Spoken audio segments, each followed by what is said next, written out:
ሀዝ የሚለው ቃል ትርጉሙ ምንድነው? ሀዝ የሚለው ቨርብ ትርጉሙ ምንድነው? አለው አላት ብለን መግለጽ ስንፈልግ ነው። ከሁለቱም ውጪ አለኝ አለህ ለሚለው አይሆንም። ምክንያቱም ሀዝ ሲንጉላር ነው። በእንግሊዘኛ ደግሞ ሲንጉላር የሚባለው እሷና እሱ ብቻ ናቸው። ሌሎቹ እንደ ፑላር ፎርም ነው የሚወሰደው።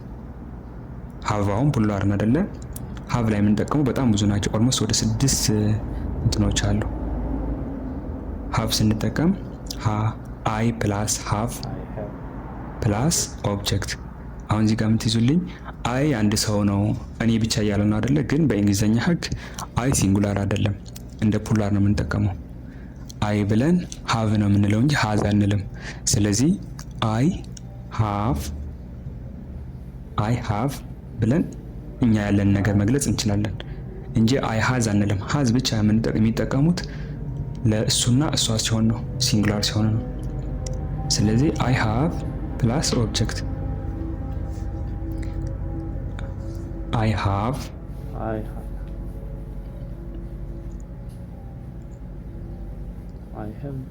a phone. I have a phone.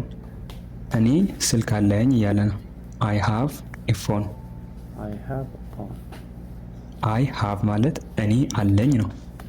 ምን? ስልክ። መጨረሻ ላይ ኦብጀክት የመጣው ስልክ። ወደ አማርኛው ስንሄድ ደግሞ ቨርቦና ኦብጀክቱ ይገላባበጣል አይደለ? አይ መጀመሪያ ይመጣና ከዛ ስልክ ነው የሚመጣ። እኔ ስልክ አለኝ ነው የምንለው አይደለ? እኔ ስልክ አለኝ። እኔ ስልክ አለኝ። ዋናው ጥቅሙ አሁን ምንድነው? ሀፍ አለኝ፣ አለ፣ አለሽ፣ አለን፣ አላቸው ለማለት ስንፈልግ ነው። በጣም ብዙ ነው እንትኑ።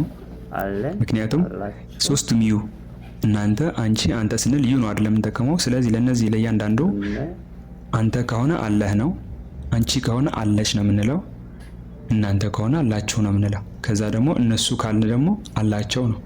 ስለዚህ ለዛ ነው እዚህ ላይ የበዛው ዩ ፕላስ ሃቭ ፕላስ ኦብጀክት። ይሄ ደግሞ ዩ ብለን ምን ብለን ነበር ቅድም? እዚህ ጋር ዩ አር ስንል ለሶስት ነገር ነው የምንጠቀመው። አንቺ፣ አንተ፣ እናንተ። ሶስቱም እነዚህ በዩ ነው የሚወከሉ። አንተ ስንል አንድ ሰው ነው አይደል? ቀጥታ እየተናገርን ያለ ነው። አንቺ ስንልም ቀጥታው ነው። እናንተ ስንልም ቀጥታ ነው። ሶስተኛ አካል ሳይሆን በአንደኛው አካል ቀጥታ ሲሆን ማለት ነው። ስለዚህ ዩ ሃቭ ኤ ጊፍት ስጦታ አለህ እያልነው ነው። አንተ ስጦታ አለህ፣ አንቺ ስጦታ አለሽ፣ እናንተ ስጦታ አላችሁ እያለ ነው። ዩ ሃቭ ኤ ጊፍት ካለ እንግዲህ እንደ ገለጻው ነው፣ እንደየሰው ነው። ሶስቱም ሊገልጽልን ይችላል። ስጦታ አላችሁ፣ ስጦታ አለህ፣ ስጦታ አለሽ። ለወንድም ለሴትም ለብዙ ሲሆኑ ማለት ነው። ስለዚህ አንተ ስጦታ አለህ፣ ይሄ አንድ ትርጉሙ ነው። ይሄ ለወንድ ሲሆን ነው። ዩ ሃቭ ኤ ጊፍት ስንል አንተ ስጦታ አለህ፣ አንተ ስጦታ አለህ። ሁለተኛ ደግሞ ለማን ብያቸዋለሁ? ለሴት አንቺ ስጦታ አለሽ ማለት እንችላለን። ምክንያቱም ዩ ለሶስት ነው የሚጠቅመው። ዩ ለሶስት ነው የሚጠቅመው። አንቺ ስጦታ አለሽ። ዩ ሃቭ ኤ ጊፍት ካለ አንቺ ስጦታ አለሽ፣ አንተ ስጦታ አለህ። ሶስቱም መጠቀም እንችላለን። እናንተም እንጨምርበታለን። አንተ ስጦታ አለህ፣ አንቺ ስጦታ አለሽ፣ እናንተ ስጦታ አላችሁ ስንል ዩ ሃቭ ኤ ጊፍት። ዩ እንደ ሶስቱ ስለምንጠቀምበት ነው። አንተ ስንል፣ አንቺ ስንል እና እናንተ ስንል ዩ ነው የምንጠቀመው ለሶስቱም ማለት ነው። ይሄን በደንብ ያዙልኝ። አንዱ የሚቀር ምንድነው? እናንተ ስጦታ አላችሁ፣ እናንተ ስጦታ አላችሁ። ስለዚህ በአንዲት አረፍተ ነገር እንግሊዘኛ ሶስት ነገር መጻፍ ቻልን ማለት ነው። እዚህ ጋር እንደምታዩት እቺት እንግሊዘኛ እነዚህ ሶስት የአማርኛ ትርጉም ሰጠናለች። ምክንያቱም ዩ ሶስቱም ስለሚወክልልን ምን ልላችሁ ፈልጌ ነው? ከሀዝና ሀብ ልዩነታቸው ሀዝ ከሆነ ለሰርድ ፐርሰን ወይ ደግሞ ለሶስተኛ ሰው ለሶስተኛ አካል የምንጠቀመው ነው። ሶስተኛ ማለት ደግሞ እሱ እነሱ ማነው እሱና እሷ ብለን ስንሄድ ነው። ሀቭ ደግሞ ለሶስተኛና ለአንደኛና ለሁለተኛ እንጠቀምበታለን። እዚህ ጋር አሁን ዩ የተጠቀምነው ለሶስት ነው። አንተ፣ አንቺ፣ እናንተ። ቀጣይ የሚሆነው ምንድነው? ዘይ ነው። ዘይ ፕላስ ሀቭ ፕላስ ኦብጀክት። ይሄ የሚያመላክተን ምንድነው? ይሄ የሚያመላክተን ዘይ እነሱ ነው አይደለ? ሶስተኛ አካል ነው፣ ሰርድ ፐርሰን ነው። ስለዚህ እነሱ ብለን ምንድነው የምንለው? አለን አንልም አይደለ? እነሱ አላቸው ነው የምንለው። ስለዚህ ሀቭ የሚለው እዚህ ጋር ትርጉም ምንድነው? አላቸው ነው። ሀቭ የሚለው ትርጉም እዚህ ላይ አላቸው፣ እነሱ እንደዚህ አላቸው ማለት ስንፈልግ ዘይ ሀቭ ሰምቲንግ መጻፍ እንችላለን። እዚህ ጋር ኦብጀክት ዶት ያደረኩላችሁ ከሚደጋገምና ቦታ ከሚይዝብኝ ብዬ ነው። ዘይ ሃቭ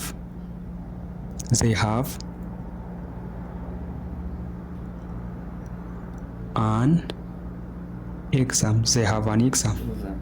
ኤግዛም ፈተና ነው አይደለ? ዘይ ሃቭ አን ኤግዛም። እነሱ ፈተና አላቸው እያለ ነው። እነሱ ፈተና አላቸው። ዘይ ሃቭ አን ኤግዛም። ሃቭ ማለት እዚህ ጋር ምንድን ነው የሚያመላክተው? አላቸው ነው፣ አላቸው። ስለዚህ በአጠቃላይ ስናየው አይ ዩ እና ዘይ የሚወስዱት ሃቭ ነው። እዚህ ጋር ረሳሁላችሁ ደግሞ ዊ አለ። ቅድም ከላይ እንደረሳሁት አር ላይ ዊ ጽፍላችኋለሁ ለብቻው ቦታ አልበቃ ስላለኝ ነው። ዊም ሃቭ ነው የሚወስደው።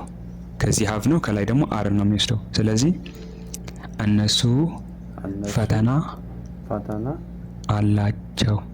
እነሱ ፈተና አላቸው። ስለዚህ የሃቭ ጥቅም የገባችሁ ይመስለኛል። ሃቭ የምንጠቀመው አለኝ ለማለት፣ አለህ ለማለት፣ አለሽ ለማለት፣ አላችሁ ለማለት እና አላቸው እና አለን። በአጠቃላይ እዚህ ጋር በቀይ እንደጻፍኩላችሁ ነው የሚገልጽልን። ስለዚህ የሃቭ ጥቅም ይሄን ይመስላል። አብዛኛው ሃቭ የምንጠቀመው ለፕሉራል ፎርም ወይ ደግሞ ለአብዢ ቁጥር ከሆነ ነው። አብዢ ቁጥር። ቀጣይ ማሳያችሁ ደግሞ ቦታ ስላልበቃኝ በዊ እና በዊ ሃቭ እና ዊ አር በእነሱ አልጻፍኩላችሁም። ዊ ሃቭ እና ዊ አር እዚህ ጋር መጀመሪያ መሰረላችሁ በአር ነው። ምክንያቱም ዊ እኛ ነን አይደለ? እኛ ማለት ነው። ዊ ማለት እኛ ማለት ነው። እኛ ካለ ደግሞ ያው ብዙ ነን አይደለ? ስለዚህ መውሰድ ያለበት ኢዝ ሳይሆን አር ነው። ኢዝ ለሲንጉላር ነው፣ አር ለፕሉራል ነው። ስለዚህ ዊ ፕላስ አር ፕላስ ኦብጀክት። ይሄ የሚያመላክተው ዊ መውሰድ ያለበት ቨርብ ምንድነው? አር ነው። ከዛ ኦብጀክት ነው። ኦብጀክት ማለት ደግሞ ቅድም እንደነገርኳችሁ ተሳቢ ነው። እኛ ገንዘብ አለን ብንል ገንዘብ ተሳቢ ነው፣ በኋላ የሚመጣ ነገር ነው ማለት ነው። ያለን ነገር የሚገልጽልን ነው። ስለዚህ ዊ አር ሃፒ፣ እኛ ደስተኞች ነን እያለ ነው። ዊ አር ሃፒ፣ ዊ አር ሃፒ። እዚህ ጋር ዊ ወሰደ፣ ኢዝ መውሰድ አንችልም። ዊ አር ሃፒ ማለት አር ማለት እዚህ ጋር የሚያሳየው ምንድነው? ነን ማለት ነው። እቺ ነን፣ እኛ ደስተኞች ነን። ስለዚህ እዚህ ጋር የአር ትርጉማ ቀጥታ ምንድናት? ነን ነው። እዚህ ላይ ያለችው ነን ናቸው፣ ነህ፣ ነሽ፣ ናችሁ የሚለው ቅድም ሰርተናል ኦልሬዲ። አሁን የቀረን ነን በሚለው ነው። ዊ አር ሃፒ ሳለ እኛ ደስተኞች ነን። ሃፒ ማለት ደስተኛ ማለት ነው። ዊ ማለት ደግሞ እኛው ማለት ነው። ዊ ማለት እኛ ደስተኞች ነን። ስለዚህ ዊ መውሰድ ያለበት አር መሆኑን አውቃቸዋል። ሲንግላር አይደለም ፕሉራል ፎርም ስለሆነ ነው። ዊ ካለ መቼም አንድ ሰው አይደለም። እኛ ካለ ከሁለት በላይ ወይ ሁለት ነው ማለት ነው። ቀጣይ የሚሆነው ደግሞ ዊ ፕላስ ሃቭ ነው። አያችሁት? ከላይ ፕሉራል ነው የወሰደው፣ አሁንም ፕሉራል ነው የሚወስደው። ዊ ብዙ ስለሆነ ዊ ሃቭ ነው የምንለው እንጂ ዊ ሃዝ አንልም። ዊ ሃቭ ፕላስ ኦብጀክት፣ ኦብጀክት ተሳቢ ነው ብያቸዋለሁ። ዊ ሃቭ ብለን ሳምቲንግ እኛ አለን እንደማለት ነው። እኛ አለን የሚለው ግን መኖራችን ሳይሆን ያለህን ነገር፣ እጅ ላይ ያለ ነገር ወይ ደግሞ አንተ ላይ ባለቤት የሆንከው ነገር ማለት ነው። ለምሳሌ የመኪና ባለቤት ከሆንክ መኪና አለኝ ነው የምትለው አይደለ? ዊ ሃቭ ኤ ካር፣ እኛ መኪና አለን። እኛ መኪና አለን። ዊ ሃቭ ኤ ካር። ሃቭ ማለት እዚህ ጋር አለን ማለት ነው። ጥሬ ትርጉሙ አለሽ፣ አለህ፣ አለኝ ማለት አይደለም። እዚህ ዊ ካለ አለን ነው። እኛ ካለ አለን ነው እንጂ አላቸው አይልም አይደለም። እኛ መኪና አለን። እኛ መኪና አለን።